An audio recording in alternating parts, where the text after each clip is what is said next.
guys, welcome in everybody. Thank you for being here. My name is Ro. I am a survivor of narcissistic abuse and I am a certified life coach. I'm here to help you heal from narcissistic abuse.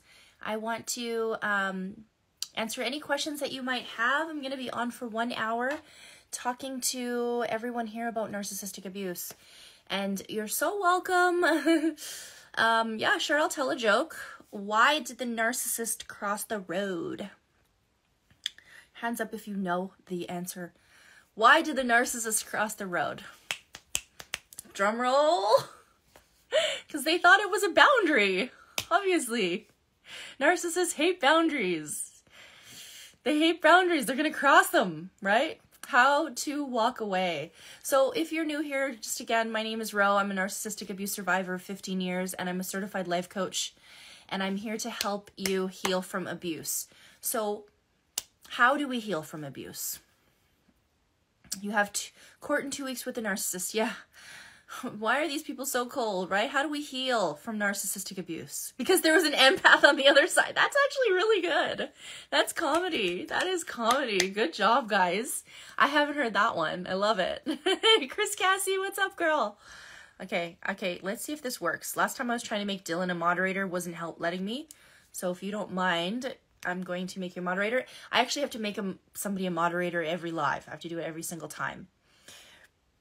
Too funny for the joke. Yeah, going through this currently. How do we get out? How do we heal? So the first thing we want to talk about tonight, guys, is how do we heal from narcissistic abuse? And I believe that there are 3 ways to heal from narcissistic abuse.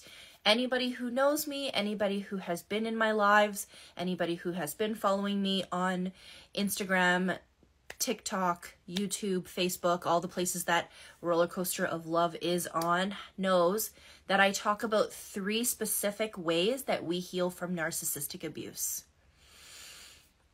What are they? Who knows? Hands up if you know what one of them is or can take a guess on what one of them is. 3 ways that we heal from narcissistic abuse.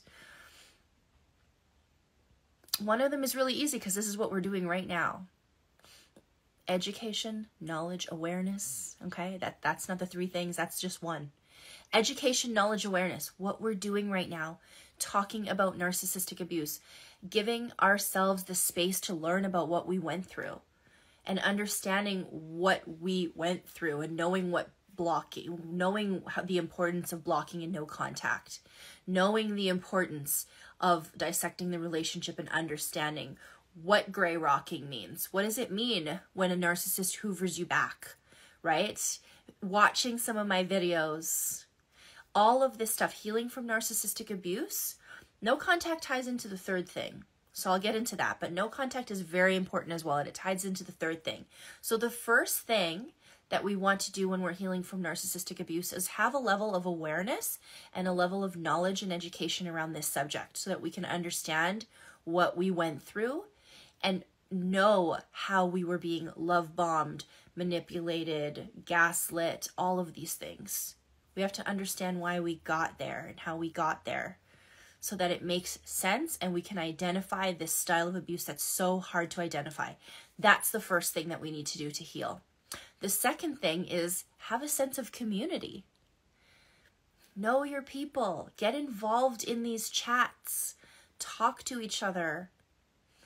I have a Facebook group on the link in my profile, in my bio, where you can join a Facebook support group called Rollercoaster of Love, Inc. And that is a great place to start building a community and being in a place where you understand what you went through and you don't feel alone, right? How many times have we ever felt isolated, alone, like nobody understands us, nobody knows what we went through? When you try to talk to your friends about what happened to you, they're like, huh? What?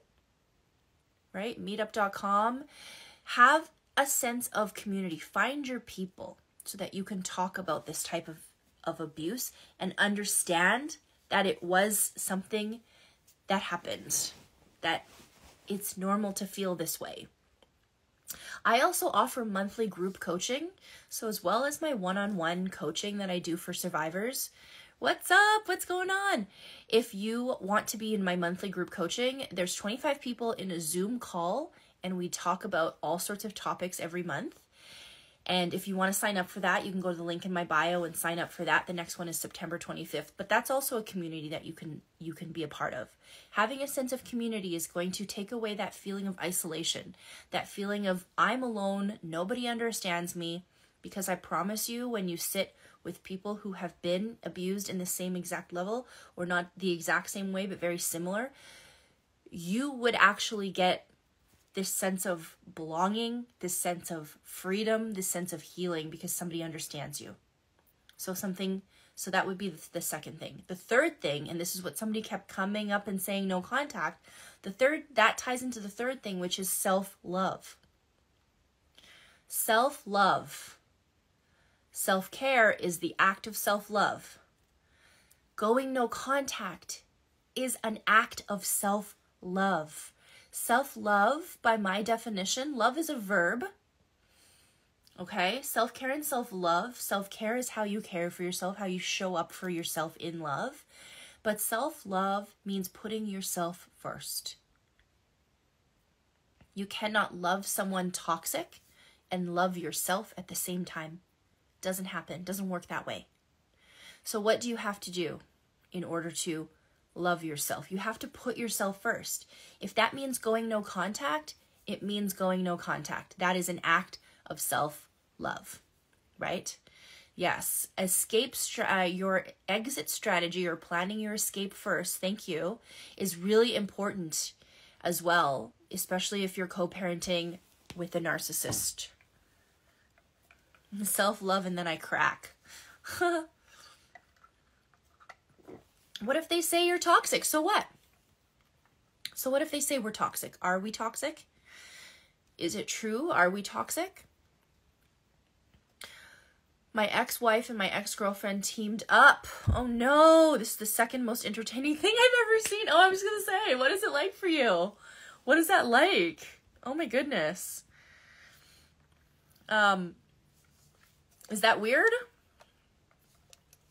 How did they team up? He ghosted when he got called out. Mask slipped by my loved ones. How do I let go of being angry and hurt? You don't have to let go of your emotion. That is a very valid emotion. You're allowed to feel angry. You're allowed to feel hurt. Okay? Be kind to yourself. Take a mental health snack if you need to. Anyone who's worked with me knows what I love the most is my acronyms. I love my acronyms. I love what things stand for. And a mental health snack is something that I learned from my therapist. You take a snack to calm yourself down from an emotion that you're trying to cope through, so that you can self-regulate, self-soothe, and take your emotion from up here down to here. So when you're having a really highly triggered time or a highly triggered moment, you take a mental health snack. And the acronym stands for this: S, which is stop; N, notice; A, accept; C, be curious; and K, be kind. Stop. Take a moment where you are at. You're feeling angry. You're feeling upset. Something is triggering you. Stop. Stop and notice. Notice what's happening to your body. Notice what's happening to you. Notice how you're feeling. Are you cold? Are you warm? Are you hot? Right? Or are you feeling like your body's like on fire? Do you feel like there's a pit in your stomach, a lump in your throat? What do you feel? Notice all of that, and then accept that. Accept that you're mad. Accept that you're angry. Just accept you for who you are right now in this exact moment. Be curious. Where is this coming from? Are you being re-traumatized again by something that happened in the past? Right? Was your mood completely shifted from something different? Maybe you're having a panic attack because you used to have panic attacks when you were with the narcissist, right? Are you mad because there's something unjust happening and you just want to have some justice and some fairness happening going on here? Where's this coming from? Be curious about it. And then the very most important thing, be kind to yourself. It's okay that you've had this trigger. It's okay that you were mad and angry.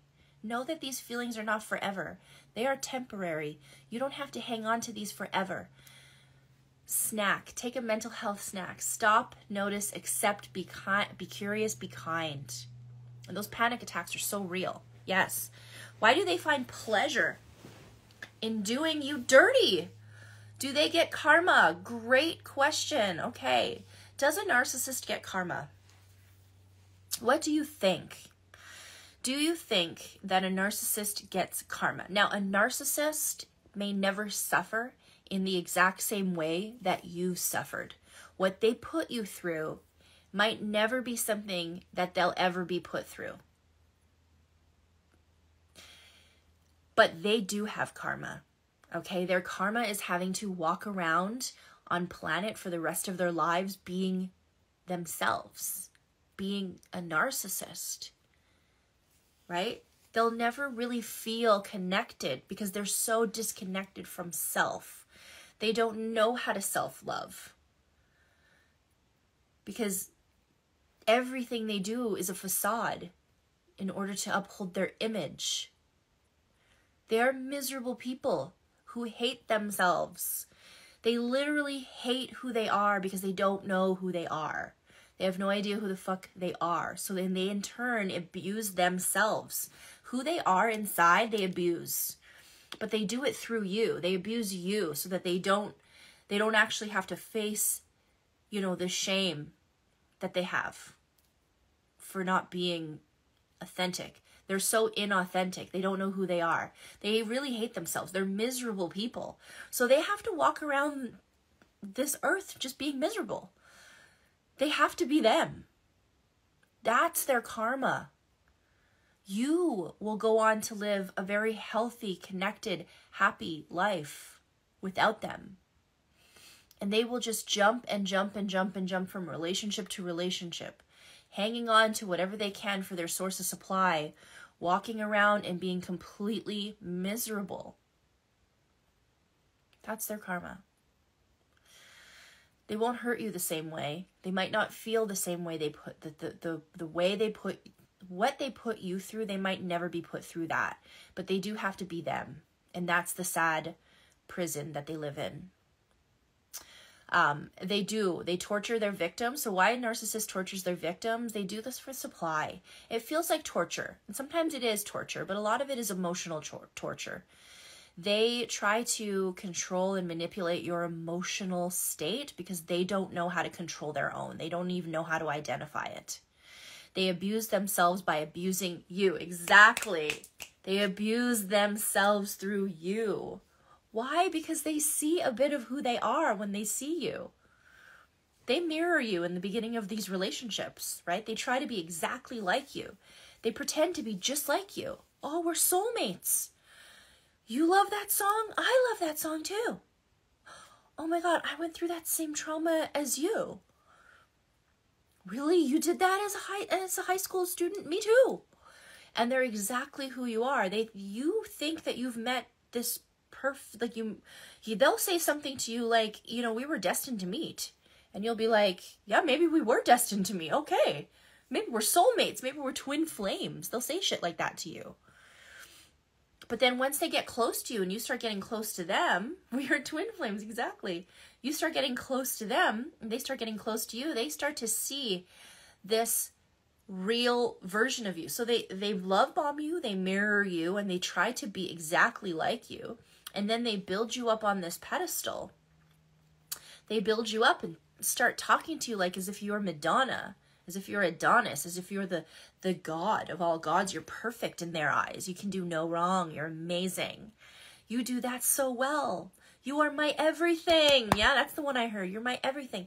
They put you up on this pedestal that they built, right? They built this pedestal. They put you up there. You're perfection. And it's arguably, some people say that they do fall in love. In a way, they do fall in love. But something happens to the exterior because they built that. And when you build something without a foundation, it tends to crumble and fall. So what happens when they start knocking you down? You fall off that very high pedestal. And the fall is really hard. They knock you down off the pedestal they built for you. And then you have no idea who you are anymore. And they look at you. They mirrored you by your qualities, but then they see them in you. And then they start to resent you. and they start to see you as a human being. You're no longer their shiny toy that they get to play with and manipulate. You are a human being. I don't want this human being. I want perfection. And when you fall, they look at you like you're pathetic. And they're like, because you know who they're looking at? They're looking at themselves. It doesn't matter if this person is a narcissist or not. This is true for everything. This is true for a lot of people. The way people treat you, the way people, their behavior towards you is more of a reflection of what they feel about themselves. When they say shit to you, when they do stuff to you, how people treat others, their behavior towards others is a reflection of their behavior and what they feel about themselves. Narcissists are not. So when they look at you and treat you really shitty and look at you like you're this pathetic person, that's what they think about themselves. This is why we go back to they abuse us. They abuse themselves through us. They're like, you're pathetic. I don't even know you anymore. You've changed. Like, why can't you stick up for yourself? Why are you so pathetic? That's what they think about themselves. They're actually talking in the mirror when they say shit like that to us. They mirror us and then they mirror themselves. When we do this great exchange, they start down here, you're up here. And they knock you down slowly, and then this great exchange happens where you're feeling like you're down here. They feel like they're up here, but it's all fake. It's all stolen. They've picked up a mask to put on and wear. And they'll continue to wear that mask for the new supply. You're down here. They look at you. That's where he was or she was. Yeah, you're right. After you catch them, you get closure. Yeah, when their mask slips. Yeah, how can you truly tell the difference between a narcissist and someone who has trauma or maybe an abusive childhood? Are these people born a narcissist or are they created? Really good question. And honestly, a lot of us have childhood trauma. So a narcissist can be a narcissist with childhood trauma. What a narcissist really is a person who lacks emotional maturity. That's really what a narcissist is. There's 9 behavioral traits of a narcissist. Let's see if I can name them all. Arrogance. There's self-importance, entitlement, people who are envy or think everyone is envious of them, people who have all of these fantasies and these like outlandish views about the world, like they're going to become president or whatever. People who are exploitive, so exploitive behavior, a lack of empathy or no empathy whatsoever. Entitlement, did I say that one already? Arrogance. Oh, people who need excessive admiration and this feeling of feeling special and unique. So like a lot of narcissists are conspiracy theorists because they feel like they're in this special little elite group. So those are the 9 behavioral traits of narcissism. The reason why people have it is because they have a lack of maturity emotionally. They don't know how to regulate their emotion. So a lot of children who grow up in childhood trauma, who have been neglected of feeling and labeling and coping through an emotion, can sometimes just lack that development and get to a place where they just don't even know how to regulate their own emotion. Like think of a toddler. Think of a toddler. They don't care if you're cooking dinner. They don't care if you're sick or if you're in the shower or you're busy. They want their snack and they want it right now. Give me that snack, Mom. They don't give a shit that you're busy.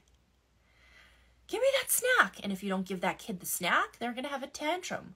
So think of that little kid being now an adult. This grown human being that's like, give me a snack. I don't care. I don't care that you're... They don't give a shit. They're literally sitting there like a child, like a toddler, expecting something. They're entitled to it. So you're dealing with toddlers, guys. What we're doing is we're dealing with toddlers. They have a tantrum when they don't get their way. They haven't been able to emotionally regulate. Right? By snack, she means your soul. Right? Give me your soul. I want your soul. Ghosting is narcissism? Ghosting is not narcissism. Ghosting happens all the time. Definitely ghosting is not narcissism. Silent treatment is a typical tactic that a narcissist will use to punish you for something you don't even know you did. It's really emotional torture. You were told you're a BPD. Yeah, a lot of narcissists will target people with BPD because they're easier to manipulate, and that whole dynamic there is kind of like a playground for narcissists. Yes, they're emotional vampires, 100%. Whenever I approach him for things, he gets mad at me for asking him questions. Narcissists do not want to be confronted with any type of truth that's going to shine a light on who they really are. So if you start asking too many questions, or you start to pick at their exterior, their fake facade that they just try to put on a mask to try to be in this space of like, hey, I am a fake person and you're going to fall for my charm. Once you start questioning any of that, they're going to turn that shit around or shut it down. BPD is borderline personality disorder.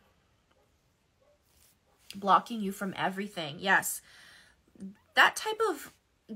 Ghosting is, a lot of people do not believe in ghosting, and it's something that sometimes people don't know why they ghost, and sometimes people just don't like to confront.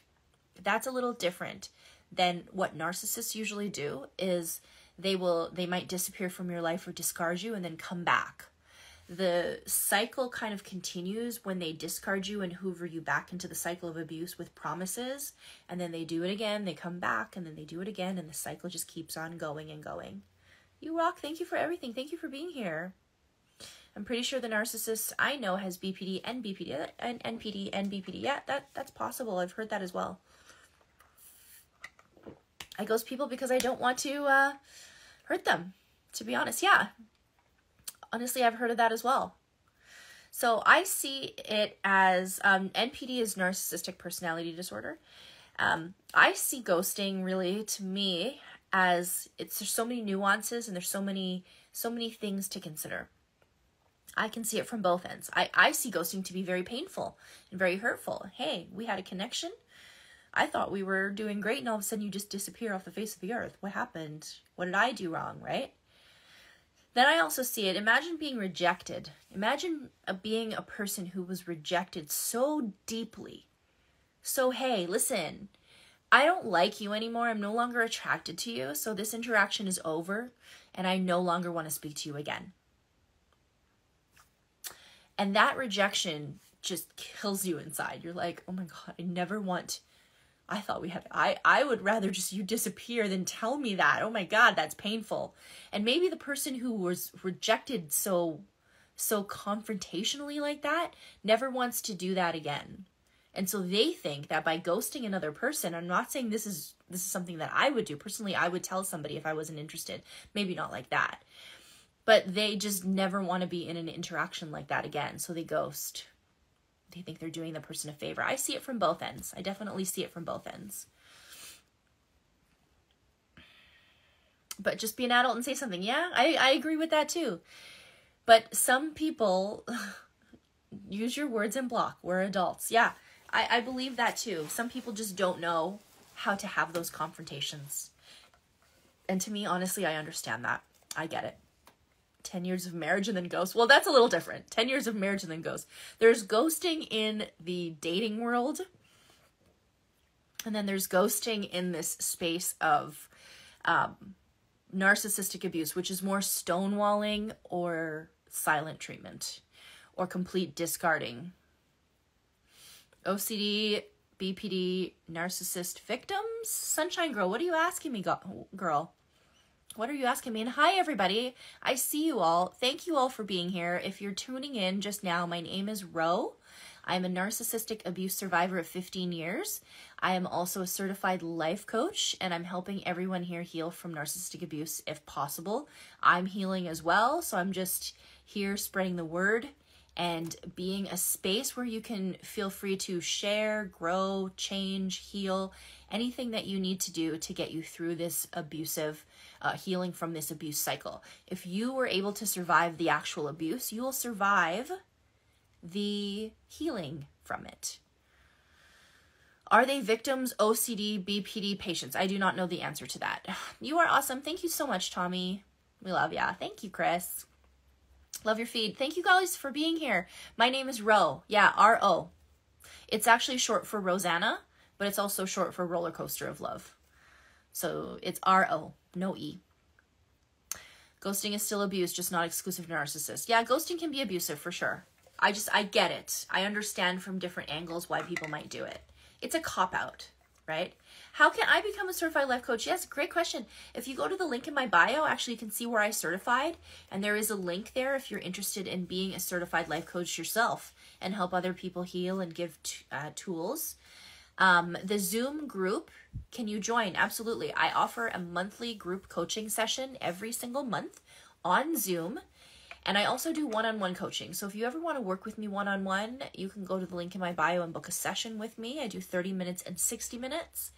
If you want to join the 90-minute group coaching session, that is monthly. That is 25 people. That is a Zoom call where we all get together and share a part of our story and be able to meet each other and have a space where you can feel safe and heard and seen and be able to share your story with a bunch of survivors who I promise you will get it. I promise you we will get it. You are in a space where we understand what you went through.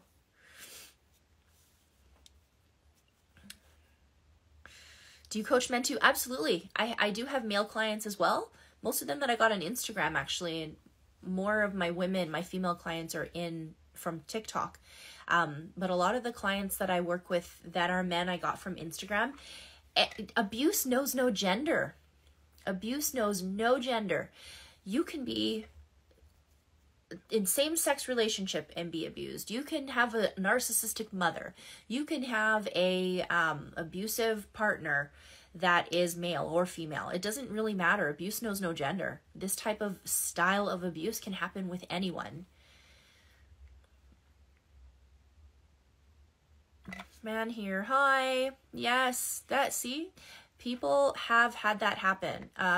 Psychopath Free, great book. It described my experience exactly well. Yeah, if you go to the link in my bio, you can find all the books that I actually recommend. That is a great starting point for healing from narcissistic abuse.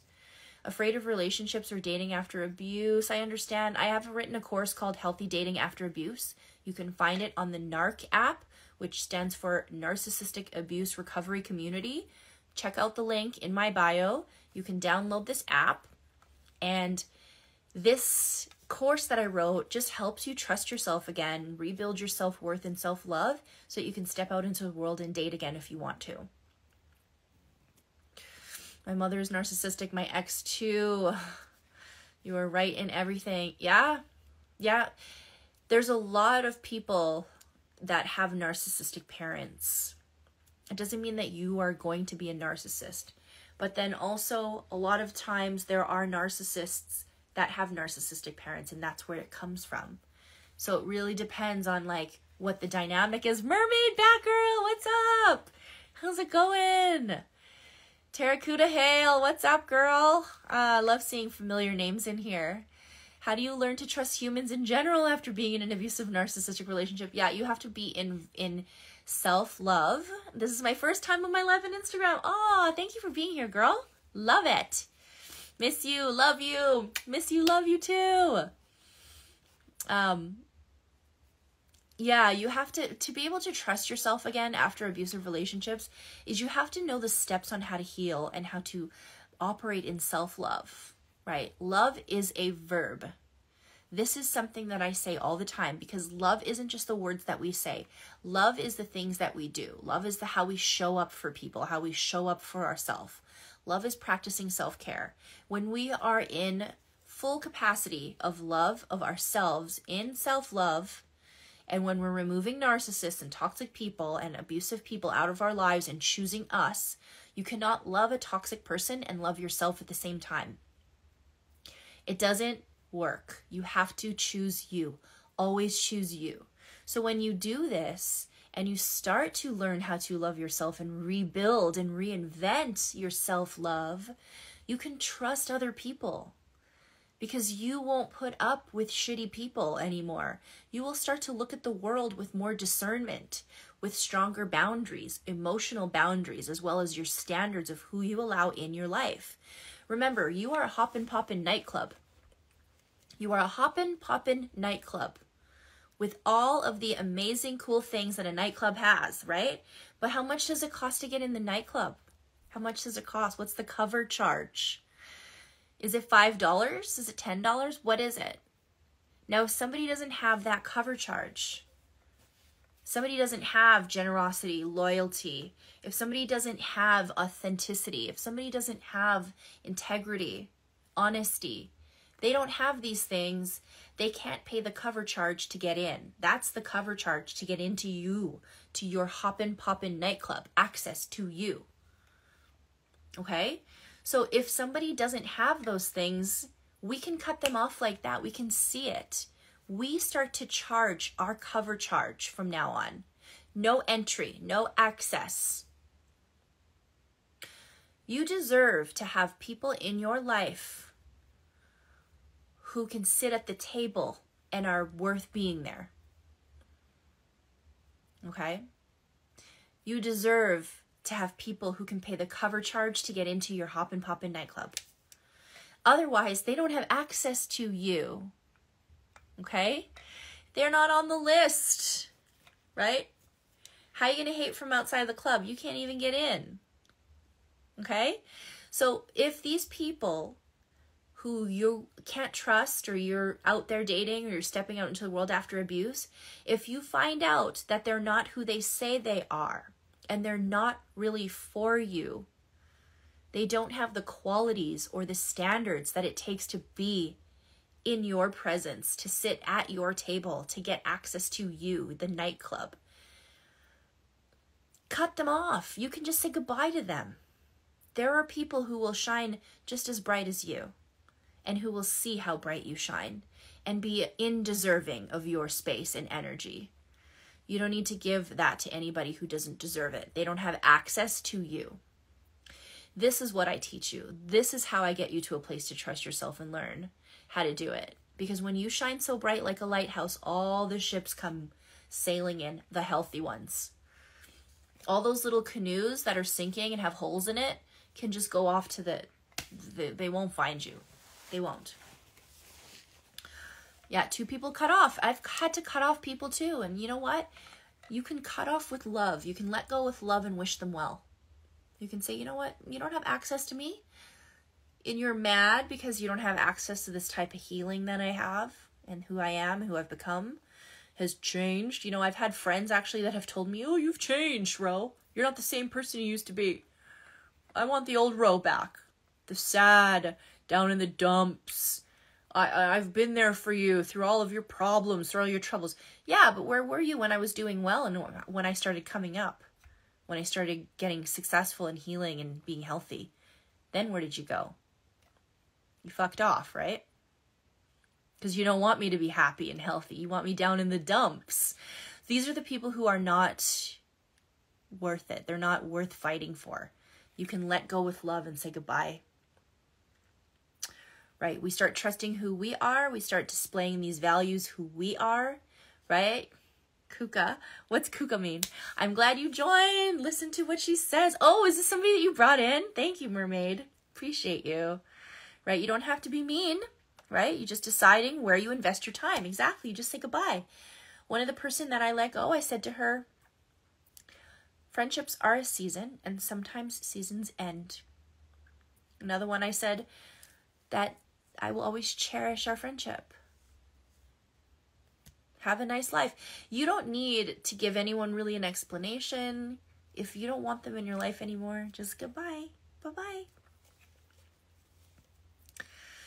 Right? He was only meant to be with the unhealed version, right? Did you block me? Tell me, boy. No, of course not. I'm right here. I can see you. I can read your comments. You are not blocked.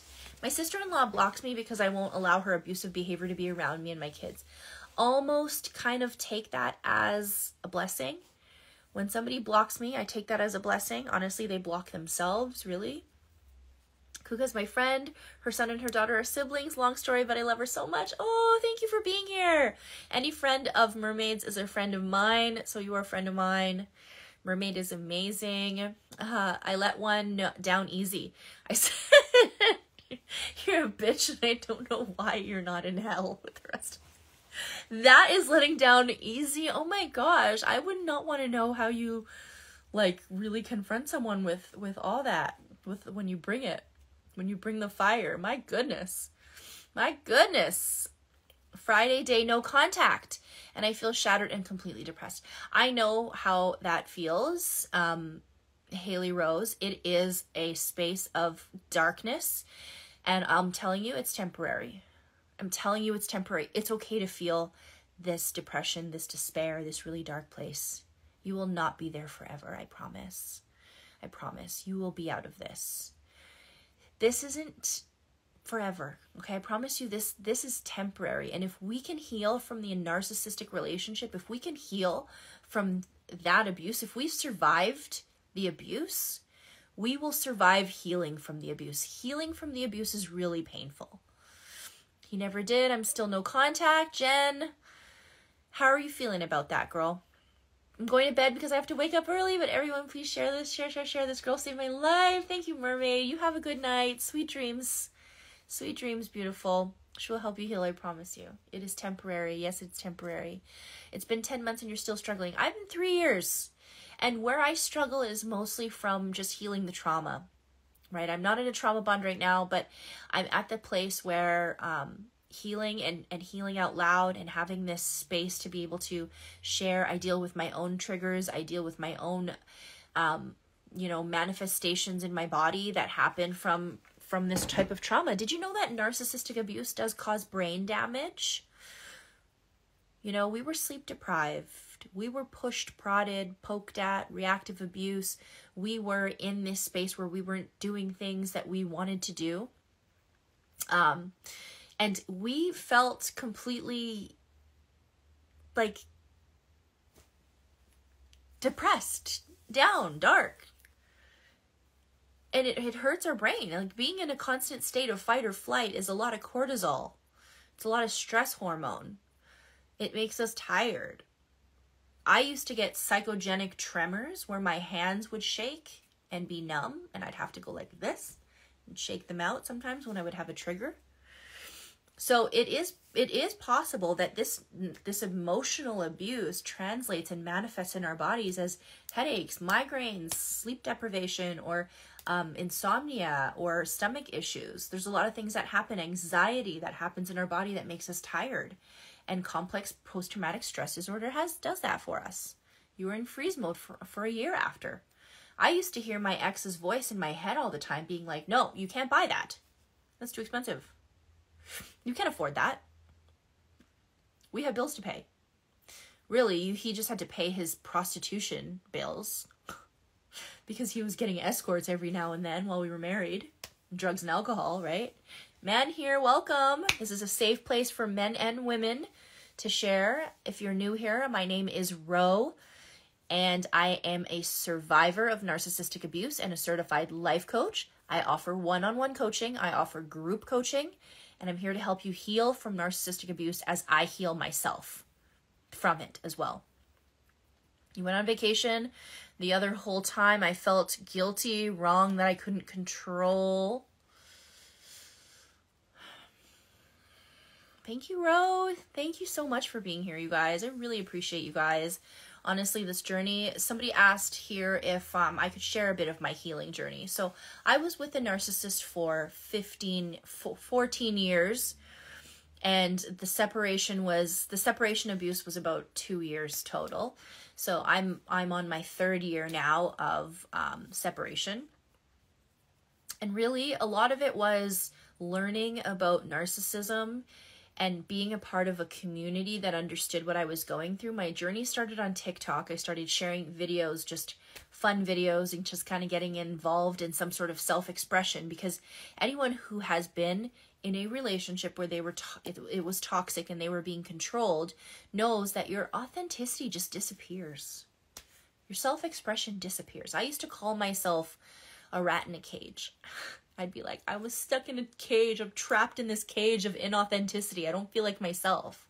You know, I used to sing. I used to dance. I used to do all of these creative things. I was kind of a comedian. I even helped my ex write some of his stand-up comedy because he wanted to get into stand-up comedy. But he was too drunk to like get up there and actually like, he would make a fool of himself when he got up there because he wasn't sober enough to make a performance hit, right? Good night. Thank you for coming in.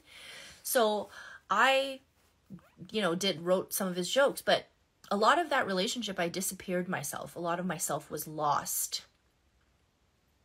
And so what I had to do was, when I climbed out of it, I had to reinvent who I was, and I had to find my self-worth again, and I had to find out who Ro was and dig deep down and find that person that was still in there, the person who I was before I became a mother, the person who I was before I married him, the person who I was before I got stuck in this relationship. And we do put our lives on pause for them. Absolutely. Everything gets put on pause. I believe that. So when I reinvented myself and found my self-worth again, I got into this space of self-expression. I got on TikTok. I started doing lip syncs. I started doing jokes. I started just having fun on TikTok. And then one day I made a video that went viral. I talked about my Starbucks coffee. And I would talk about how I used to hide my purchases. I used to go to the store with my own money, okay, money that I earned, and I would take all the clothes and I would take all the tags off of all the clothes, and I would take that out of the bags, and I would hide the receipt, and I would fold every single clothing, and I would tuck it in my purse. Then I would rush to the house, and then hopefully he wouldn't see, and then I'd go upstairs and pretend I was changing, and then I would hide everything in the back of the closet. Take the bags and everything and throw them out, you know, on the way home. I used to order sushi because I love sushi. I ordered sushi tonight, actually, because I was celebrating. And he would be home at, 6 or 7. I'd order sushi around 4 or 5, and I would eat it really, really fast. I wouldn't even enjoy it. I would eat all of it fast, scarf it down, and then take all the remnants of the sushi, soy sauce, chopsticks, all the garbage. I would go to the back garage and I would hide that bag of takeout and put it in the neighbor's garbage so that he wouldn't know that I ordered the sushi. That's the financial control he had over me, because I was scared of what he would say, right? I would get accused of going to Costco and getting a Starbucks on the way. He'd be like, "What did you do?" Well, I went to Costco. What about the Starbucks? You're a liar. You're a liar. Because I didn't disclose that I had a Starbucks. So in the video that I made on TikTok, I basically talked about how I have this Starbucks that I get in the mornings. And on my way to go pick up my kids from our days on and days off, I would wait to get my Starbucks after I picked up the kids. Because God forbid he see me holding a Starbucks while I'm picking up my kids and judge me. Even a year and a half after we've been broken up, even in a year and a half of separation, I still had to wait to get the Starbucks after I picked up the kids so that he wouldn't see me. That's the CPTSD. That's the trauma of financial abuse. I made that video, it blew up. So I started making more videos about my story. I started sharing a little bit more about who I am and what makes me me, and what I'm healing from. And then I met creators like Lee Hammock, which if you don't know who this is, mental healness, he's a self-aware narcissist. I found Stronger Than Before, Lisa Sani. I found other people in this space that taught me a little bit about narcissistic abuse.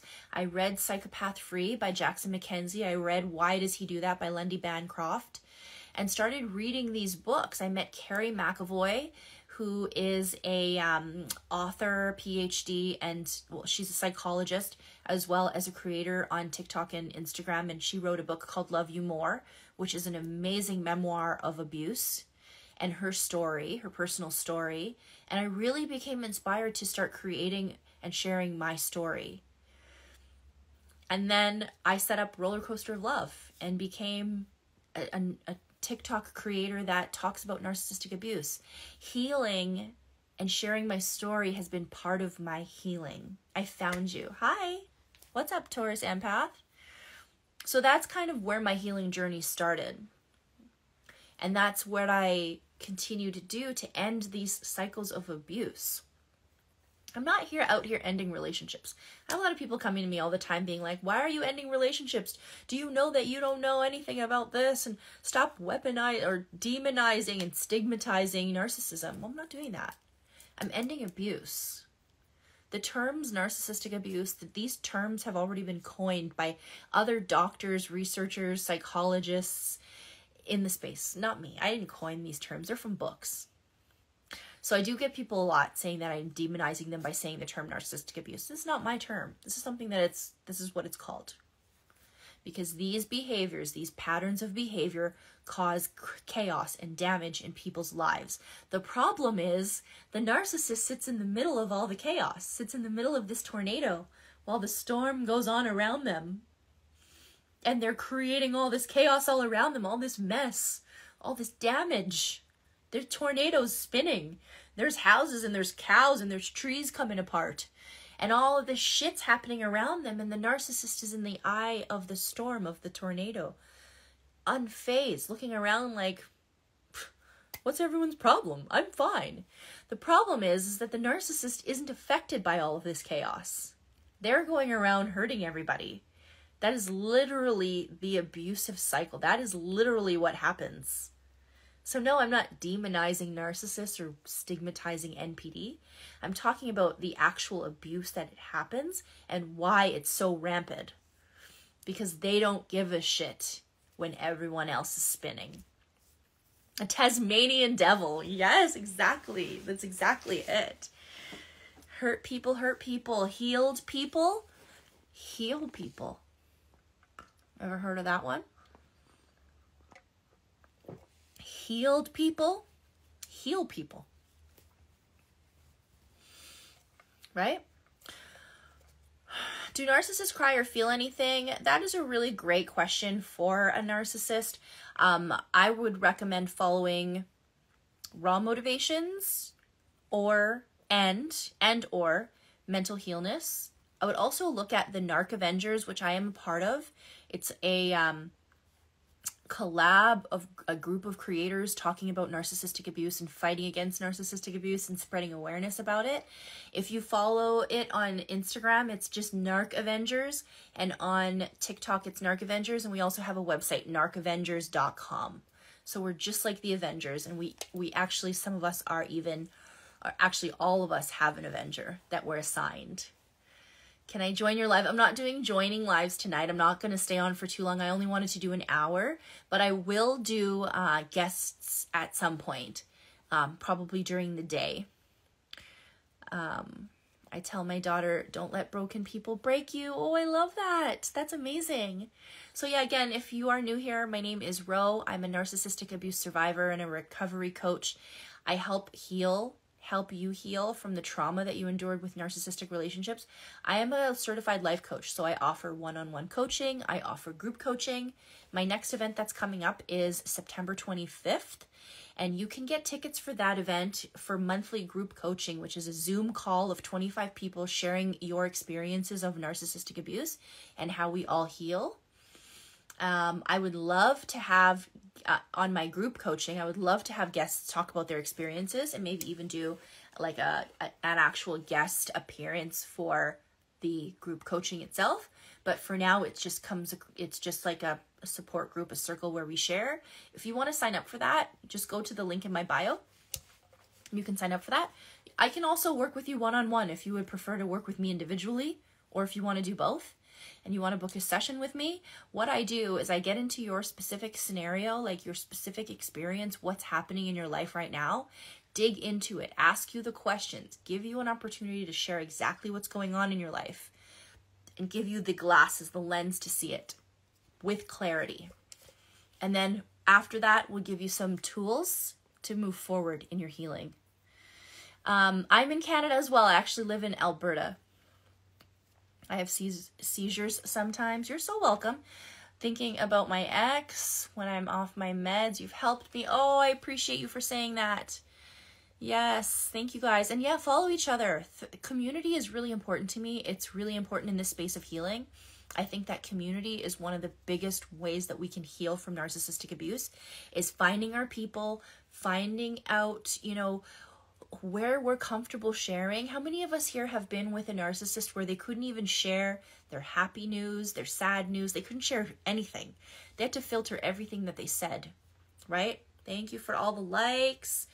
Just keep on sending those likes if you agree. Anybody who has been with a narcissist where you felt like, oh, I better just be quiet and not say that I got a promotion, right? Get those likes up. Anyone who has been with a narcissist where you couldn't even say that you're feeling bad today, that you're having a stressful day, or that you had a fight with your sister, your mom, because you know they're going to use that against you as well. You're in Alberta too, a Taurus empath, amazing. So, you know, likes. If you feel like you were with somebody who couldn't let you be you, me, right? If you feel like they were just trying to, yes, dull your shine, thank you for those likes and all the waves. I see you. Then you are with someone who is trying to pull you away from who you are. That's what a narcissist does. They pull you away from who you are. They don't allow you to be you. A person who is healthy in your life allows you to be you. If you're in a space where you want to date again and you've been in an abusive relationship and you want someone healthy that allows you to be you, I wrote a course. It's called Healthy Dating After Abuse. It is on the link in my bio under the Narc app. So if you download the Narc app, or if you go to the little tile that says Raw Motivations, the Narc app, you can get to the website and you can download that. And my Healthy Dating After Abuse course is on there. Teaches you how to find out what your boundaries are, how to create boundaries, how to recognize red flags, right? What it means to be in the practice of self-care. Gives you an idea of how to be ready to date again. I did reactive abuse and feel guilty. Yeah, and the thing with reactive abuse, it's not you. That was a reaction. That was a reaction, sweetheart. You never have to blame yourself or feel guilty for reactive abuse, because the minute you feel guilty about it, the minute you feel like that was outside of my character, that's not my normal behavior, and you feel guilty about it, you know that it's reactive. You know that that's not you. So it's a lesson for the next time somebody pushes your buttons like that. They push your buttons that way. They get you to react. They poke the bear, and you get up and you start yelling and screaming. But just 5 minutes ago, you were sitting on the couch reading a book, completely calm, chill, cool, relaxed. And they come at you with their narcissistic word salad, make a bunch of shit that doesn't make any sense, and you're sitting there defending yourself. You know, I'll tell you, I was poked and I was prodded and I was yelled at and I was being accused of for cheating. I was actually being accused of some stupid shit that didn't even happen. Oh yeah, you were looking at some guy and then you said this, and you know that when things happen this way and you already know what I'm doing wrong, and you go and you say this thing from before it. And I'm like, what? I'm so confused with what the fuck he's saying to me. And he's yelling at me and calling me a whore and calling me all of these names. And finally I take my plate and I just chuck it at him because I'm so stressed out. I immediately felt like this pit that I swallowed a fucking lump. And this ball of anxiety in the pit of my stomach, just like, I can't believe I did that. I felt so bad. And what did he do? He took a picture of that dent in the wall and never let me live that down. Oh, you're calling me abusive? Remember this plate that you threw at the wall? Remember how abusive you were? Remember that time you were abusive? Yeah, I'm not the only one that's abusive here too. We both have our issues. We both have our part in this, okay? That's what they do. They get you to poke you and prod you they get you to feel like you need to defend yourself, and then you react, and that's the abuse. That's what happens. That's what happens. So don't blame yourself. You don't need to feel guilty. And if you do, use it as a lesson in the future when somebody tries to get a reaction out of you and pushes your buttons. Hey, play the tape till the end. Am I about to get is there a reaction coming here that I'm not going to like? Take your situation, calm it down, and just try to diffuse the confrontation or whatever's happening, and learn how to gray rock. Learn how to say, okay, blah, blah, blah, blah, blah, blah, blah, narcissistic word salad. I don't know what he's fucking talking about. And you just nod and say, okay. I understand you're frustrated about that right now. How can I help the situation? No? Okay. And you move on with gray rocking or yellow rocking. I couldn't buy drinks from Starbucks. I would feel guilty. Yeah, that's exactly what I was just talking about. Not being able to do things for yourself. Not being able to be in practice of self-care. I want to leave, but I feel guilty for breaking my family apart. Okay, Drea, I want you to know something. It's better for a child or children to come from a broken home than grow up in a broken home. Do you want them to grow up in that broken home, or do you want them to come from a broken home? Your kids deserve to see you happy. They deserve to see you in a space where you're healthy. And they also deserve to be able to choose which household feels more safe. So when you split up that family and you break it apart, what you're doing is you're giving that child or those children the opportunity to see what healthy looks like, to see what happy looks like. Mom's not crying every day. Mom's not being yelled at. They don't have to grow up being like, seeing all of this abuse happen and be like, so this is love. Ba-na-na-na. They're going to think that that's love. They're going to think that that's safety. Okay. We don't want to do that with our children. We want to give them the choice. They will have a guaranteed 50% healthy home, at least. And we don't have control over the other 50%. But if you're with a narcissist and you're being abused and you're crying every fucking day and you're being controlled and manipulated, and the children see that and go, oh, so this is love. Okay. 100% they're in an abusive home. Even if they're not the ones being directly abused, they're seeing you get abused.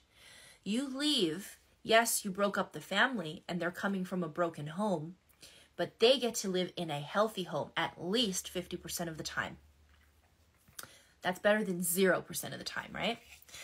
And the narcs don't really love their kids. A lot of people do say that, and I do find that there's truth to that. That they will still use their kids as pawns whenever they can. I wouldn't get ready for work because I was cheating. I was out cheating. Yeah. We can't even put fucking lipstick on. No, we can't do our hair. We can't go to the gym. We can't go anywhere. We're cheating. Right? We can't even use a broom in our house because we might get swept away by another man. Right? We better shovel that sidewalk because we could, slip and fall for someone else. A narcissist will always think we're cheating. This is exactly what happens. I couldn't even go down and get water without going and getting yelled at. What were you doing down there? Who were you texting? I was down in the kitchen getting water. Like, you have to stealthily, use the bathroom. You have to, how many of us here, that is my little bit of comedy for the evening. Yeah. Nope. No sweeping. No sweeping. You might get swept away. Right? Don't fall for another guy. Honestly, a lot of narcissists, they have these guilty consciences, or they feel as if, so the narcissist in my life who used to gaslight me by hiding shit in the house, he would take something of mine and hide it over here to try to make me feel crazy. He would take these ugly pants that he didn't like anymore and he would go and donate them or put them in the donation bag or throw them out. He didn't like something, he would just throw it out and then say that it never even existed, that never even happened. And so he used to actually think that people were coming into the house and stealing stuff. If he misplaced something, he'd be like, someone came into the house and stole it. Because he used to do that stupid weird shit to me. So one time he asked me where his deodorant cap was. Where's my deodorant cap? Where's my cologne? Where's my cologne? It's gone. Someone stole it. Did you steal it? No, I didn't fucking steal it. The reason why they do this is because they actually believe that the things that they do, other people do. Because that's the reality that they live in. They live in this weird reality where they play fucking narc games every day in, day out. They're playing a narc game here and a narc game there. Here, narky, narky, narc, narc. Narc game over here and a narc game over there. What kind of narc game do I have next? They're doing this kind of crazy shit to make you feel crazy, right? They're doing this weird ass stuff because it's part of their game. And so they believe that that's life. They believe that that's reality. The delusions that they live in become reality. So they actually think that you're doing it to them. So much projection. And this is why a narcissist accuses you of cheating. You're not allowed to go down and get water. Because what does the narcissist do when they're out getting water? What is a narcissist doing when they're sitting on the toilet, taking a crap? What do you think they're doing? They're sitting there texting all of their supplies while they're in the bathroom. Get out of here. I'm in the bathroom pooping. Hey, what's up, babe? What's going on? Hey, are you my soulmate? They're chatting and texting with all these other people while they're sitting on the fucking toilet. And they're accusing you of doing that because they do that shit. So they think if I do that, she must do it too. If I'm out at Starbucks picking up a cute barista and giving her my phone number and telling her that I think we have a strong connection and no, I'm not married and take my rings off, if I'm doing that, she must be doing that too. She can't have a Starbucks. She's going out and cheating on the barista man. That's what they're doing. And that's why they accuse you. Thank you for joining. Whoever's here joining in, I appreciate you. I know some people have said joined, and I want you to know, if you're new here, my name is Ro. I'm a narcissistic abuse survivor of 15 years, as well as a certified life coach. I offer one-on-one coaching. I offer my support through coaching and group coaching as well. All of my services can be found on the link in my bio. And right now we're talking about how do we heal from narcissistic abuse. So if you have a question, I'm going to be here for another 10 minutes or so, and then I'm going to head to bed tonight, but I'm here just to answer any more questions that you might have. You couldn't move in bed at night because you'd wake him up, or he would say he would cut my throat if I did it again. Oh, I'm so sorry that you were threatened in that way.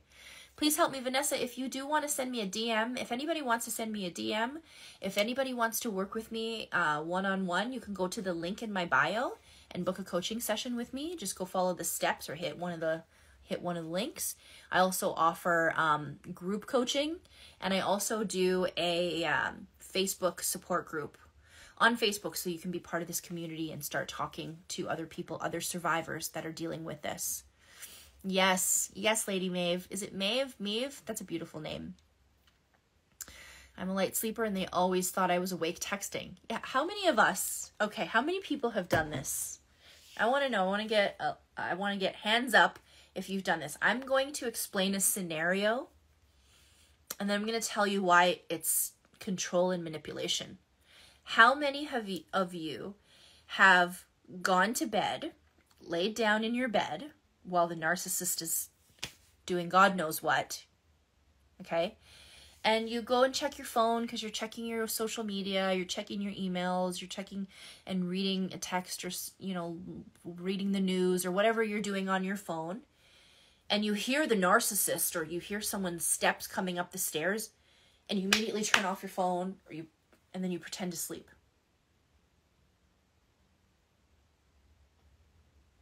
How many of us has done that? The Facebook group is called It's called Rollercoaster of Love Inc., but you can find the link on my bio. Okay? You have to fake that you are on your own phone. Why did we do that?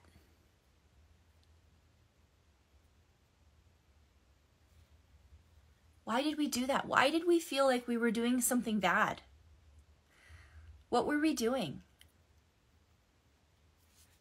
Right? What were we doing? Were we looking at Twitter? Were we looking at naked pictures of guys or girls? Were we out cheating? Were we checking our Tinder profiles? No, we were checking Twitter. We were checking Facebook.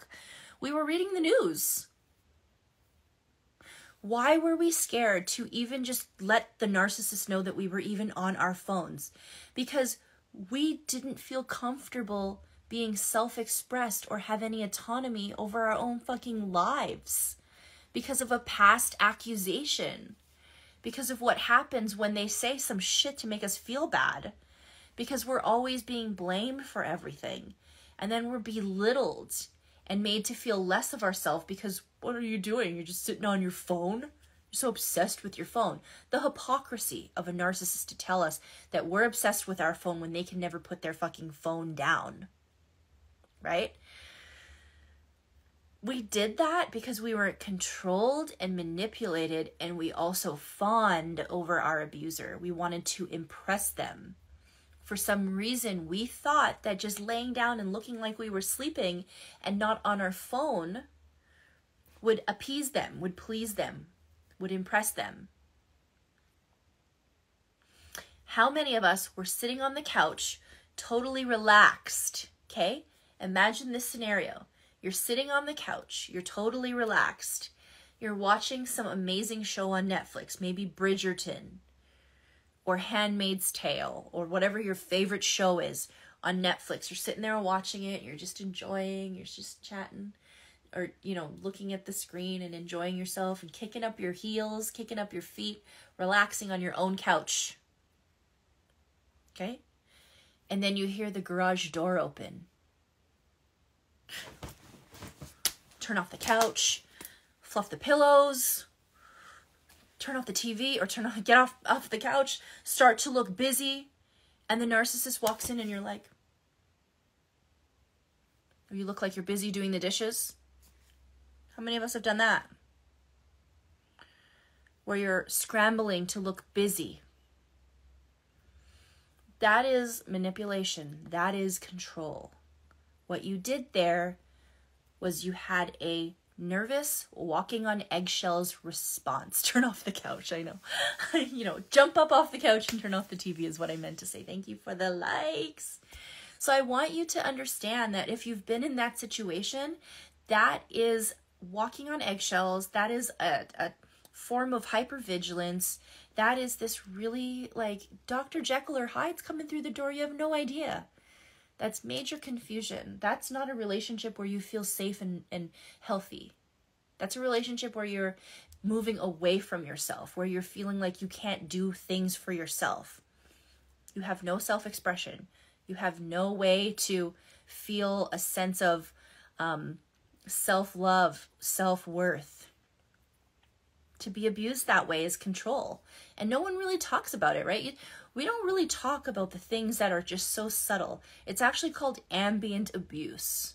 So what this is called ambient abuse. It's a place where we are just in this like low level of abuse that's not really talked about, that's really subtle. There's not a lot of screaming, yelling, fighting at this point. There's just, you get up and you have to turn off the TV and get up off the couch and look busy. You have to turn your phone off, put it away, and pretend that you're sleeping. Maybe you stay out for like 30 more minutes, sit in your car, and give yourself some deep breaths before going into your own house. And you breathe, and you're like, I don't know what I'm going to expect next. That's really abusive. That is ambient abuse that's not talked about a lot.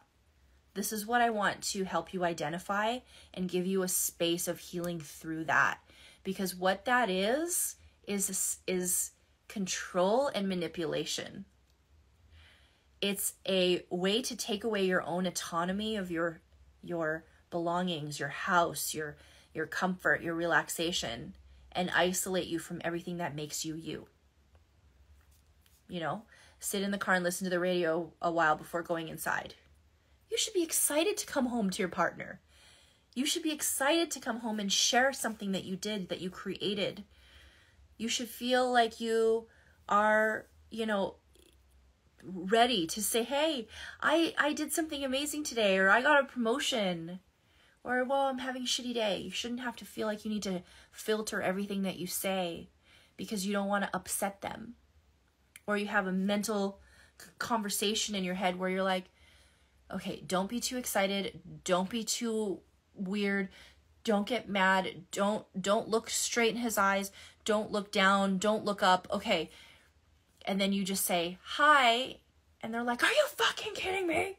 They get mad at you. And you don't feel like you're enough. that's an abusive relationship.